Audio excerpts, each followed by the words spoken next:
Hey everyone, welcome back to the channel. Thank you for being here. My name is Andrew, coming to you from the beautiful Carolinas. Today's topic is going to be where you will find the narcissist. Think about that for a minute. Everyone, if you like the content, please like, subscribe, and share. So you were in the narcissistic relationship. You are now healing. You're putting the pieces of the puzzle together. You are understanding how humanity works and how there is good and evil on the planet and how there is light and darkness. You're becoming awakened and aware, educated and empowered, and you're understanding the definitions in the glossary on the narcissistic abusive cycle, and you're learning terms such as gaslighting, triangulation, my least favorite thing these people utilize, the smear campaign, ghosting, and more. You didn't know what the trauma bond was before you figured out what narcissism was. You didn't know what the devaluation stage. You definitely didn't know what a Hoover was, but yet you were stuck in that narcissistic cycle going around and around and around. Maybe you were in it for a couple months, maybe it was a couple years, maybe it was a lifetime. Perhaps this is the first video you're ever consuming on narcissistic abuse and how to recover, how to heal, how to process things, and how to put yourself back together. Maybe this is the 20,000th video you're watching, and if that's the case, I applaud you. You're continuing to come back to the channel, establishing your boundaries and understanding that, yeah, you can get your cup full, you can top up, and you can pay it forward and help those who don't even know that they need help, because at one point, that was you. That certainly was me. You see, we were in a cesspool of manipulation. We were in a minefield of destruction. We were in a deep, dark fog, which is called the narcissistic fog. And we were working for a person or people doing what they wanted us to do, when they wanted us to do these things, and how.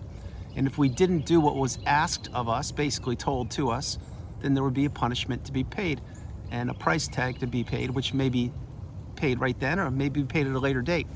Example, if you didn't do what the narcissist wanted you to do on a weekend, well, maybe you didn't get punished that weekend because they already had another target they were abusing.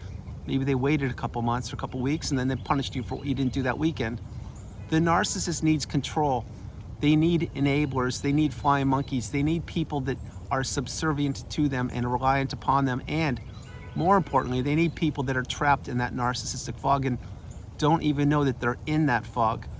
Once you understand what narcissism is at its core, and you go down the rabbit holes of education and exploration, that's when you really begin to open your eyes, take the rose-tinted glasses off, and see the world the way it really is, not the way you wanted to see it, or not the way you were seeing it, or not the way the narcissist was trying to portray it to you. The narcissist is a coward and a bully. They're shallow and they're hollow, and what they want to do is have people believing in them, have people believing in their words, have people believing in their rhetoric, and have people believing that they know more or are more intelligent or are more versed in certain things. Not only biblical formats, but intellectual words as well. That's why many times the narcissist is a cerebral narcissist. Maybe they're not the most attractive person on the planet. Maybe they are, who knows, but they approach people with their intellect, with their mind, and it's the way they use their words. It's the way they recite poems from hundreds of years ago. It's the way that they appear to have different perspective on different things.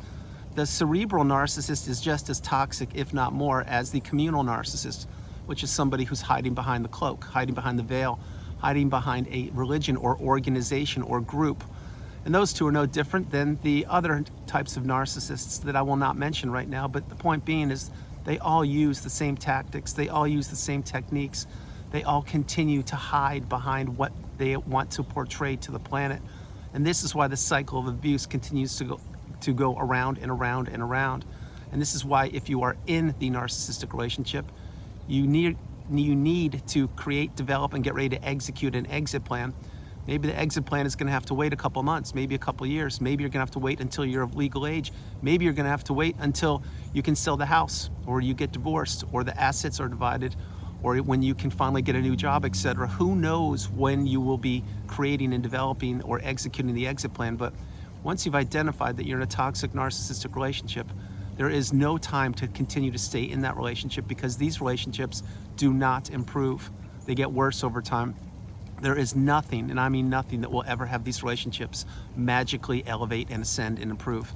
Because in a stable, healthy relationship with two people, you need two people working for each other, towards each other, growing, being committed, being honest, being genuine, being authentic. When you're in the narcissistic relationship, You were doing everything I just mentioned right there, but the narcissist was doing the opposite. They were saying black when you were saying white. They were stopping your progress or impeding your path, and they were keeping you trapped in that zombie-like, trance-like state. You see, the narcissistic cycle, it goes around in a loop. It's the love bomb / euphoric stage, when in the beginning of that relationship you're believing in the person, or you believe that this relationship could really go far and be a great one. Then once the narcissist has their dirty fangs sunken into, they begin to devalue you. And as they devalue you, you're trying to get back to that love bomb stage, which you never can quite get back there, because that was an illusion. That was a house of cards. It was a relationship built on quicksand. It was the narcissist trying to get you to believe in them and the mask.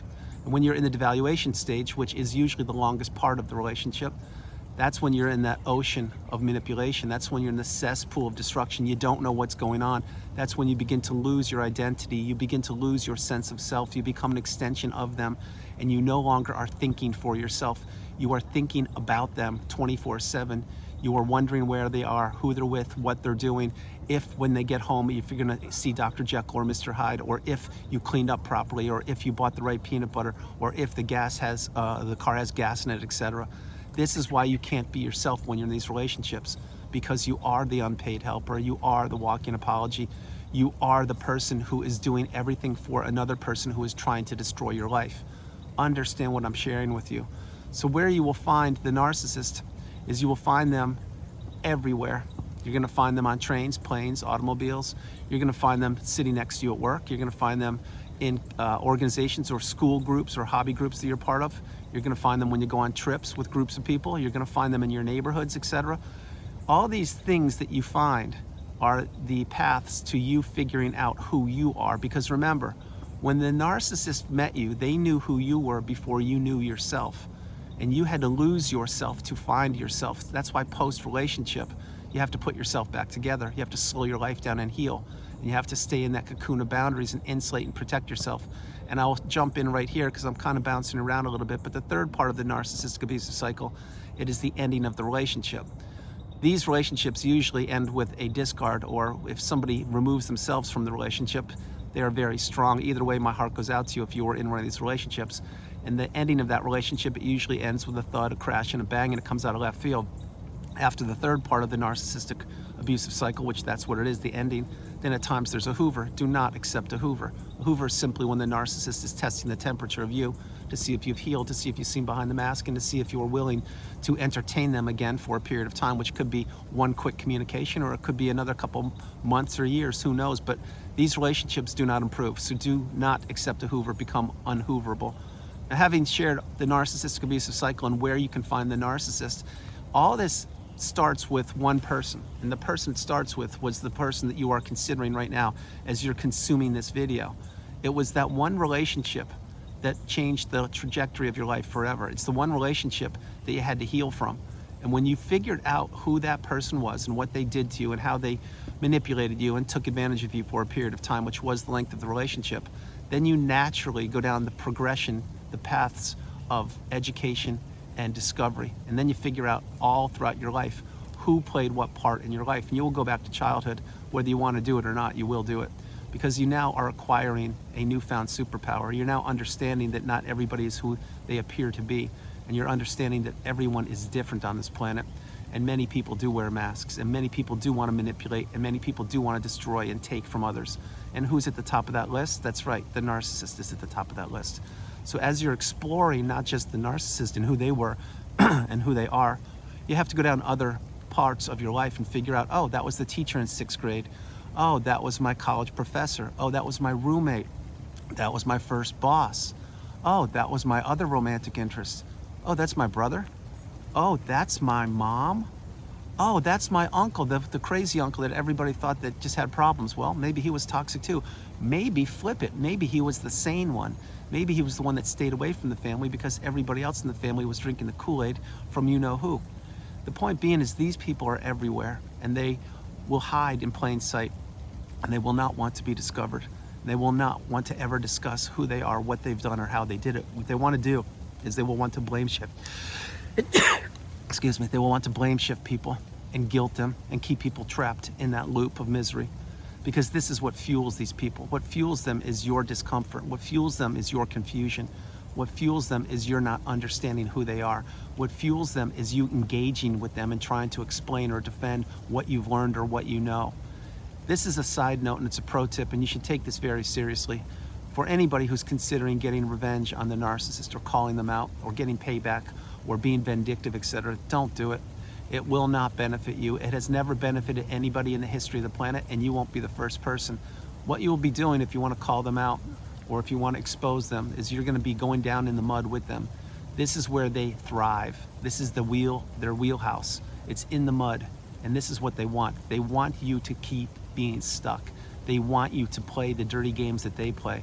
So again, if you're considering calling the narcissist out or doing something to disrupt them or expose them, etc., I'm strongly suggesting don't do it. Do what I did. Take the high road. Do the right thing. Focus on yourself. Take all that energy and place it back into yourself and continue to heal and pay it forward if you can, or when you can, or when you get your cup full, because the narcissist is everywhere, and I mean everywhere.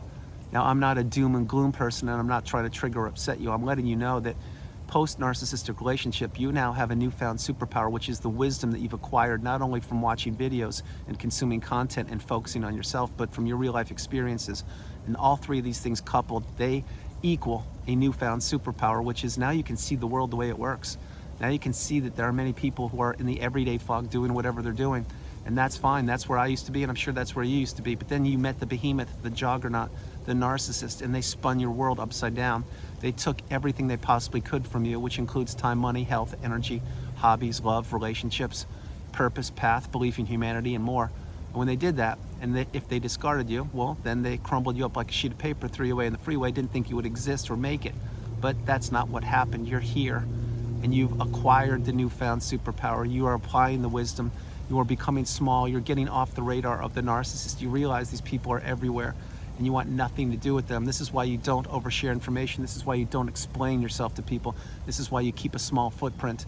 And this is why I repeat messages and phrases that I've coined over the years over and over and over again, because maybe something I just mentioned up to this point in the video, you've heard it maybe 50 times, maybe 100 times, maybe even more. But maybe this is the time it clicks with you. Maybe this is the time you finally go no contact and you block these people and delete them, remove them, and all flying monkeys and people associated with them. Maybe this is the day you make a positive change in your life and you turn back the challenges of blocking the narcissist, and you realize, wait a minute, I am stronger than I ever thought. The narcissist is the weak one. The narcissist is the coward and the bully, and the narcissist knew what they were doing. They kept me trapped in that cycle, and they peppered me intermittently with abuse or fake love bombs or fake possibilities or what we could do or couldn't do. You see, this is what the narcissist does. They're a puppet master. They're a master manipulator. And when they know they placed somebody in that narcissistic fog, they will do their best to keep them trapped there as long as possible, because again, it fuels the narcissist. There is a massive energetic exchange between the narcissist and the person, the empath, or you. And this energetic exchange, and I've talked about this since 2021, and I'll say it again, the narcissist dumps all their toxicity and negativity into you, and you give them all of your beautiful, bright, shining light. You give them all of your empathy, your love, your kindness, your hope, your dreams, aspirations, goals, your commitment, and they take all of that and they use that as fuel to catapult them through the next leg of their life onto the new supply. That's why the narcissist, picture, if you will, a battery. That's the narcissist, and the narcissist gets their own battery drained over and over and over again. And what they do is they need to plug into a new outlet or plug into a new supply source, which at one point was you for a period of time, using your beautiful, bright, shining light as energy, stealing it all from you. Then they slither away off onto a new source of supply, and that goes wash, rinse, repeat, or rinse, wash, repeat, however that expression is. That's why the narcissist is loyal to nobody. That's why these relationships are not sustainable. That's why anybody, and I mean anybody, can fall prey to the narcissistic abusive cycle, and that's why anybody is interchangeable with the narcissist. And one more thing, and yes, I'm talking really fast, is because anybody can be supplied for the narcissist. It can be their child, it can be their sibling, it can be their mom, dad, it can be a pet, it can be a trip, it can be a book, it can be taking a course, it can be in class, it can be traveling. Anything can be supplied for the narcissist. But what the narcissist can't do is they can't regulate themselves. They can't just be. Now, you have the ability to be, which means by now, if you've healed, you understand that you're probably extremely comfortable in your own skin. And this is where you can really slow your life down. And if you want to sleep until 10 in the morning, do it. If you want to stay up till 10 o'clock at night, do that. But you are no longer subservient to the narcissist. You are no longer doing things on their timeline. You are no longer thinking about them. You are no longer getting financially drained, mentally drained, emotionally drained, physically drained, and spiritually drained, because that's why you must go no contact. That's why you must realize that these people will continue to zap your energy as long as you're in the proximity or vicinity of them. And it doesn't matter where the narcissist is, meaning if they're in your town, state, city, or country. The narcissist utilizes the smartphone and social media, and they make bogus fake accounts to spy on people, and they have flying monkeys and enablers doing their bidding for them also. So you need to pay really close attention to where the narcissist is. Where you will find them? You will find them everywhere. That's why you need to really understand. If you've seen what you've seen, you can't unsee it. If you've experienced toxicity to the level of the narcissistic relationship, perhaps even worse, you now know that evil walks the planet, and you now know that you want nothing to do with these people. That's why you really, really need to have the small footprint. You need to have boundaries. You need to say no, the strongest word in the English language. And remember, when you say no to something or someone, you are saying yes to yourself. When you do all these things and you put yourself back together, then you can look backwards and say, wow, the narcissist really was everywhere. And it started with that one person who I figured out that they were the narcissist. And after, or as I healed, I looked further and further around myself throughout my body of life, and I figured out that person was toxic. So was that person, that person. Now, was everybody toxic? Absolutely not. But again, remember this: if you're not living in the everyday fog, and you've come through the cycle and risen through the ashes like a phoenix, you now see everything clearly, crystal clearly. And this is why you use your discernment, and this is why you're still continuing to learn and to grow and to elevate and ascend, because you will be looking back at relationships and thinking who these certain people were. And yes, along the way, you will spot empaths. You'll say, wow, that person really was kind. I didn't realize how amazing they were. Wow, that person was incredible. Those people are going to be few and far between. The toxic people will be on a much bigger group, and then the people in the everyday fog who didn't do any damage to you, they were just, if you will, bit players in your life. Well, that's the majority of people. But this is what you will do, because it will start with one person. Once you figure out who that person was, then you get on the rabbit hole of education and exploration. And this is the natural path. This is the progress that we all must make post-relationship. And then again, one day you're going to wake up. You won't be ruminating. You won't be thinking about them. You will have blocked them, and you'll say, wow, what a journey. I can't believe I was A, in that relationship, B, I made it out, C, I made it this far, D, I healed, and I see everything crystal clearly. I'm not in the narcissistic relationship. I'm not in the everyday fog. I've now ascended and elevated to where my purpose was always meant to find myself, which is the beautiful, bright, shining light way up there. And that's why you are who you are. That's why you made it out. That's why you've healed. And that's why you finally figured out where you can find the narcissist. Everywhere. So everyone, that's the video. I hope you liked it. I loved doing it from the beautiful Carolinas. This is Andrew. Namaste. Have a great afternoon, evening, or morning, no matter where you are on the planet. You are not alone. Remember that, you are not alone. I love you all. And I want to share a few things with you. If you're on the healing path and you've healed, you know what I'm talking about. If you're on the healing path and you're still working on yourself, deeply that is, continue to do it. Maintain no contact. Understand that this person never had your best interest at heart. They never will, they never can, and that you are changing. They are not changing, they can't change. The only thing the narcissist changes is the mask they wear.